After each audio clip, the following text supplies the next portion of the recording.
नमस्कार बच्चों, आपने फर्स्ट यूनिट के सेकंड अध्याय स्थिर विभव एवं धारिता में अपन आ गए थे। धारिता के अपन ने सारे प्रश्न कर लिए, बस अंतिम प्रश्न में आज बचे है वो था समांतर क्रम में संयोजन, यानी संधारितों का संयोजन हम पढ़ रहे थे। तो श्रेणी क्रम में संयोजन हमने बता दिया है आपको, पिछली वीडियो में आपने देखा होगा, आशा करते हैं आपने सबने देख लिया होगा और समझ भी आया होगा आपको। आज हम संधारितों का समांतर क्रम में संयोजन पढ़ाने जा रहे हैं।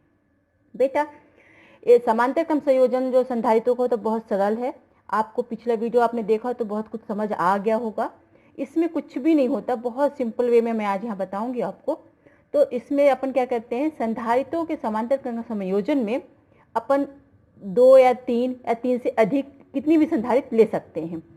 कभी कभी क्या होता है, प्रयोगशाला में जिस धारिता की जितने की हमको संधारित की आवश्यकता होती है वो उपलब्ध नहीं होते हैं। तो समांतर क्रम संयोजन में जब हमको छोटे छोटे धारिता वाले संधारित उपलब्ध होते हैं और अधिक धारिता की संधारित की आवश्यकता होती है, तब अपन समांतर क्रम संयोजन करके हम अपने इच्छा अनुसार अधिक धारिता वाला संधारित प्राप्त कर लेते हैं। चलिए अपन यहाँ पर करते हैं। समांतर क्रम संयोजन में संधारित के लिए हमने 3 संधारित लिया है, जिनकी धारिता क्रमशः क्या है, C1, C2, C3। ठीक है, इसका संयोजन किस प्रकार होगा, हमें इस प्रकार लिखना है जैसे हम बोल रहे हैं। बेटा यहाँ पर लिखा हुआ है, स्क्रीनशॉट आप ले सकते हैं और नोट्स बना सकते हैं। सबसे पहले हम लिखेंगे कि संधारितों के समांतर क्रम संयोजन में प्रत्येक संधारित की पहली प्लेट को एक बिंदु ए से, चलिए हम बनाते हैं। मान ली 3 संधारित हैं, C1, C2, C3। एक ये संधारित है, एक C1 संधारित हो गई जिसकी धारिता ये हो गई C1, दूसरी संधारित होगी जिसकी धारिता क्या हो गई C2, और एक तीसरी संधारित हो गई जिसकी धारिता C3 है। ठीक है, हमने 3 संधारित ले ली, C1, C2, C3। इनको कौन से क्रम में जोड़ रहे हैं, समांतर क्रम में जोड़ रहे हैं। तो इसके क्या करेंगे, प्रत्येक संधारित की पहली प्लेट को, पहली प्लेट यानी इसको ये को बिंदु ए से और दूसरी प्लेट को बिंदु ए से जोड़ दिया। ये देखिए हमने ये बिंदु ए हुआ। ठीक है, प्रत्येक संधारित के पहली प्लेट को हम बिंदु ए से जोड़ देते हैं। ठीक है, जोड़ दिया, और दूसरी प्लेट को बिंदु बी से जोड़ देते हैं। देखिए जोड़ा अपन ने, ये जोड़ दिया, ये जोड़ दिया, इसको बिंदु बी कह दिया। ठीक है, तो हमने क्या किया, समांतर क्रम संयोजन में 3 संधारित लिया, तीन संधारित लिया जिनका संधारिता क्या क्रम से C1, C2, C3 है। जिनको हम क्या किया, संधारित की प्रत्येक पहली प्लेट को हम बिंदु ए से और संधारित की दूसरी प्लेट को बिंदु बी से जोड़ दिया। अब हम बिंदु ए को प्लस क्यू आवेश दे देते हैं और बिंदु बी को हम क्या कर देते हैं, पृथ्वीकृत कर देते हैं, उसको अर्थिंग दे देते हैं। ठीक है, इस प्रकार आपको समझ आया होगा। हम श्रेणी क्रम संयोजन में क्या कर रहे थे, वहां पर अपन देख रहे थे कि वहां आवेश जो था वो प्रत्येक, जैसे श्रेणी क्रम में जब जोड़ रहे थे अपन, तो आवेश सभी भाग एक ही तार से जा रहा था, यानी ऐसा संयोजन था। वहां पर 3 संधारित थे तो आवेश तीनों संधारित में बराबर जा रहा था, वहां आवेश डिफरेंस नहीं था। किंतु यहाँ पर क्या होगा यहाँ पर क्या होगा, यहाँ पर आवेश की मार्ग जो है अलग अलग है। देखिए यहाँ आवेश यहाँ पर आया, यहाँ से 3 मार्ग उसके हो गए, यानी C1 चला गया, C2 तरफ चला गया, C3। तो आवेश की मात्रा क्या हो जाएगी, अलग अलग हो जाएगी। किंतु विभव जो होता है वो 2 बिंदुओं के बीच का होता है, यानी विभवांतर यहाँ पर क्या होगा, समान होगा। यहाँ पर विभव जो होगा अपना, विभव समान होगा, किंतु यहाँ आवेश की मात्रा अलग अलग होगी। किंतु श्रेणी क्रम में पिछले वीडियो में आपने देखा होगा कि वहाँ आवेश की मात्रा समान थी किंतु धारिता विभव अलग अलग थे उनके। ठीक है, और यहाँ पर विभव समान होगा और आवेश की मात्रा अलग होगी। ठीक है, तो अब देखो यहाँ पर प्लस क्यू आवेश दिया, तो प्लस क्यू आवेश देने के कारण संधारित की पहली प्लेट में क्या हुआ, प्लस क्यू आवेश दिया अपन ने, तो धन आवेश हुआ, जिससे विद्युत प्रेरण की घटना के कारण सेकंड वाली प्लेट के निकटवर्ती तल पर ऋण आवेश और दूरवर्ती तल में धन आवेश उत्पन्न हो जाता है। यह अपन ने संधारित के सिद्धांत से जानते ही हैं।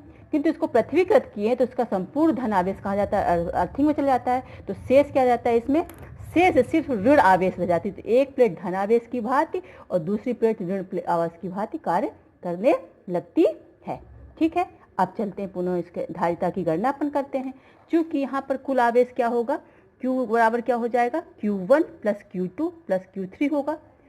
पहले संधारित्र से जाने वाली आवेश की मात्रा, दूसरे संधारित्र से जाने वाली आवेश की मात्रा, तीसरे संधारित्र की आवेश की, इसको अपन समीकरण 1 कह देंगे।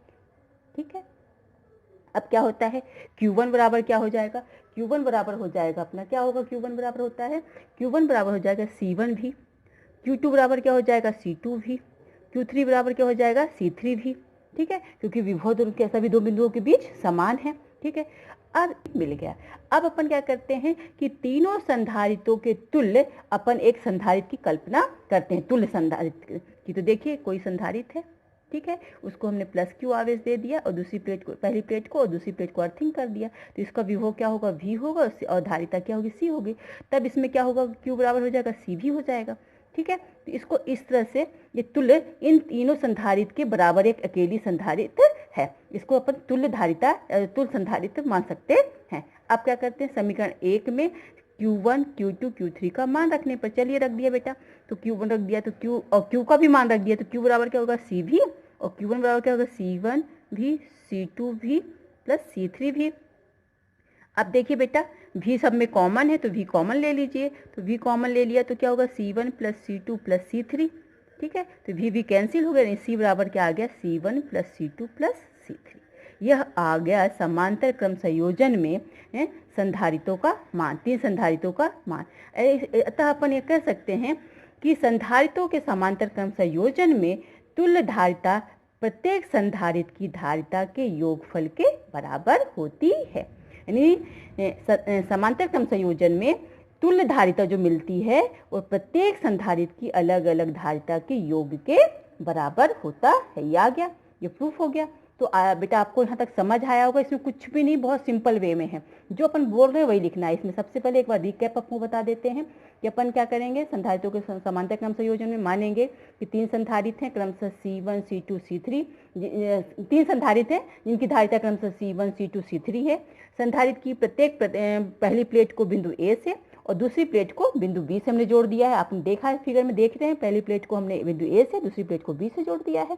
जब हम बिंदु A को प्लस Q आवेश देते हैं, तो दूसरी प्लेट में क्या होता है, दूसरी बिंदु को हम अर्थिंग दे देते हैं, यानी पृथ्वीकृत कर देते हैं, तो विद्युत प्रेरण की घटना होती है। परिणाम स्वरूप क्या होता है, तीनों संधारित्र की प्रथम प्लेटों में क्या होता है, धनावेश, और द्वितीय प्लेटों में ऋणावेश उत्पन्न हो जाता है, शेष रहता है, जिसके परिणाम स्वरूप क्या होता है, अब क्योंकि आवेश क्या होता है, आवेश के तीन मार्ग हैं, अतः आवेश क्या हो जाएंगे, अलग अलग हो जाएगी। पहली संधारित्र में आवेश की मात्रा Q1 होगी, दूसरे में Q2 होगी, तीसरे में क्या होगी, Q3 होगी, यानी Q बराबर क्या होगा, कुल Q1 plus Q2 plus Q3 होगा। जबकि क्या था बेटा, यहाँ पर ध्यान देने की बात है कि श्रेणी क्रम संयोजन में आवेश, वहां पर आवेश जो Q था वह एक ही था, आवेश की मात्रा तीनों संधारित्र में समान थी क्योंकि उनका मार्ग सेम था। ठीक है, यहाँ पर मार्ग अलग अलग है, वहाँ विभव अलग अलग था, और यहाँ पर क्या है, आवेश अलग अलग है। तो Q1 क्या बराबर C1 भी से, Q2 बराबर C2 भी से, Q3 बराबर C3 भी से, अपन ने देख लिया। और तुल्य इन तीनों संधारित्र को तुल्य के बराबर तुल्य संधारित्र एक ले लिया, इसको माना C के, उसकी धारिता C है, विभव V है, तब उसकी पहली प्लेट को प्लस Q आवेश दिया और दूसरी प्लेट में क्या है, पृथ्वीकृत कर दिया, तब तब क्या हो जाएगा, Q बराबर C भी से, यानी तुल्य संधारित्र की। तो अपन ने क्या किया, यहाँ पर Q का मान, Q1 का मान, Q2 का मान, Q3 का मान समीकरण 1 में रख दिया। रख देने पर क्या हुआ, देखो V सभी में कॉमन है, V निकाल के अपन ने V दोनों साइड से काट दिया, तो क्या बचा, C बराबर C1 plus C2 plus C3 आ गया। अर्थात संधारित्रों के समांतर क्रम संयोजन में तुल्य धारिता के प्रत्येक संधारित्र की धारिता का योगफल बराबर होता है। बेटा आप इसका स्क्रीनशॉट ले लीजिए और नोट्स बना लीजिएगा, और बहुत इजी है। इसमें न्यूमेरिकल आते हैं एक तरह से, तो न्यूमेरिकल के लिए हमने एक आपको एग्जाम्पल हम दे सकते हैं, जैसे फॉर एग्जाम्पल कि तीन समान संधारित्र हैं, एक हमने ऐसे ले लिया था न्यूमेरिकल कि तीन समान संधारित्र हैं, प्रत्येक की धारिता 3 माइक्रोफेराड है, इनके संयोजन में प्राप्त अधिकतम धारिता और न्यूनतम धारिता तक की गणना कीजिए। तो इस तरह का एक क्वेश्चन आता है कभी, और आप अगर समांतर संयोजन और श्रेणी संयोजन पढ़े हैं तो आपको निश्चित तौर से बन जाएगा। एक हमने उदाहरण यहाँ पर करके हम आपको दिखा देते हैं कि तीन समान संधारित्र हैं, प्रत्येक की धारिता 3 माइक्रोफेराड है, इनके संयोजन से प्राप्त अधिकतम धारिता और न्यूनतम धारिता की गणना कीजिए। तो जब अपन क्या करेंगे, पहले तो इस संयोजन में अधिकतम धारिता, तो अधिकतम धारिता कहाँ आती है, किस संयोजन में आता है, समांतर क्रम संयोजन में आता है। समांतर क्रम संयोजन करेंगे तब हमको अधिकतम धारिता प्राप्त होगी। तो चलिए समांतर क्रम संयोजन में तुल्य धारिता क्या होती है, C बराबर होता है C1 plus C2 plus C3 होगी। तो यहाँ पर C1 बराबर क्या दिया है 3 माइक्रोफेराड, C2 बराबर भी 3 माइक्रोफेराड और C3 बराबर 3 माइक्रोफेराड दिया हुआ है, रख दिया। तो C बराबर 3 प्लस 3 प्लस 3 फिर प्लस 3 फिर 3 यानी कितना हो गया 3 3 6 9 माइक्रोफेराड आ गया इसका।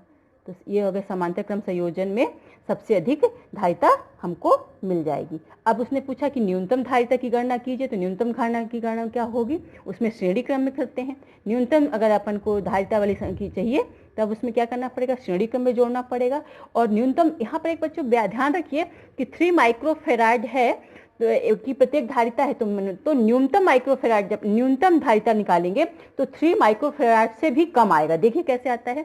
तो न्यूनतम श्रेणी क्रम संयोजन में क्या होता है, जो परिणामी तुल्य धारिता होती है वो वन अपॉन सी बराबर 1/C1 plus 1/C2 plus 1/C3 होता है। तो यहाँ C1 बराबर कितना है 3 माइक्रोफेराड, C2 बराबर 3 माइक्रोफेराड और C3 बराबर भी चलो मान रख देते हैं अपन।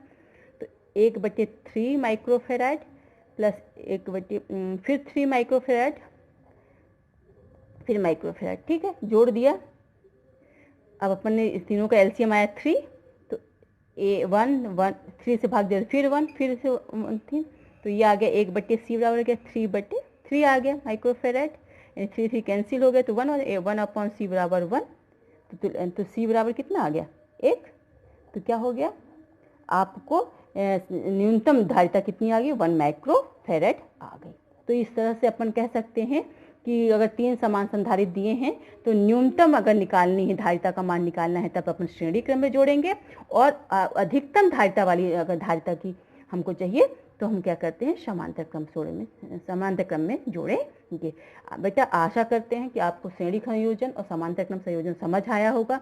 कोई भी डाउट है तो आप हमें कमेंट्स कर सकते हैं, मुझे पर्सनली फ़ोन कर सकते हैं, और मेरे चैनल को सब्सक्राइब करिए, अपने दोस्तों में क्या कहते हैं फॉरवर्ड करिए, शेयर करिए। धन्यवाद। आने वाले वीडियो में बच्चों हम आपको एक महत्वपूर्ण क्वेश्चन वान डी ग्राफ जनरेटर पढ़ाएंगे। इस वीडियो को बिल्कुल नहीं छोड़िएगा, जल्द ही हम डालने वाले कल वीडियो ये। धन्यवाद।